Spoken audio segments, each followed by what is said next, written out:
Welcome to Subvocalize and Tales from Tech Support. Today we have a story from Marino Jesse.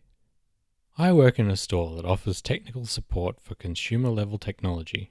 A few days ago I had an elderly gentleman that we'll call Pete. Our receptionist made him a walk-in appointment earlier that day and I ended up taking it.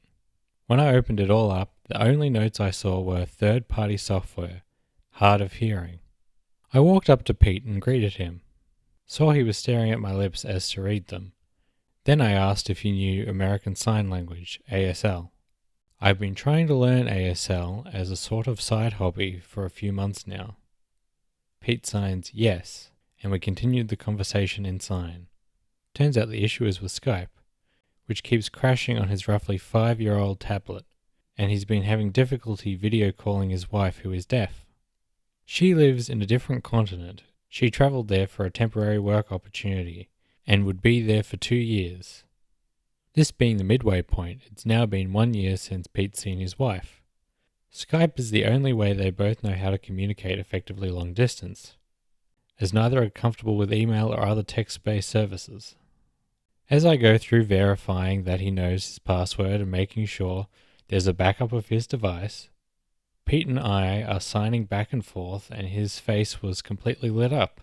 I felt so good to be able to, albeit slowly, speak with him in his language and give him the time he deserved, even if his reason for visiting us had little to do with our physical product.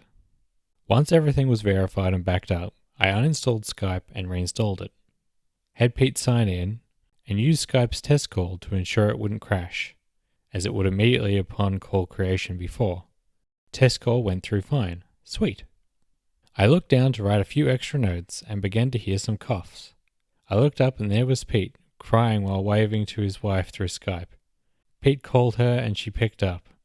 He introduced me to her and told me that it had been 3 weeks since they'd heard from each other. I stepped away to give them a moment alone. It's moments like these that keep me going as a technician. Even though I barely touched Pete's tablet, fixing it made me feel like a hero. It's been a few days and I can still see his smile. Good on you, OP. We need to be helping each other in these troubled times. Please subscribe. I put out new Reddit videos every day.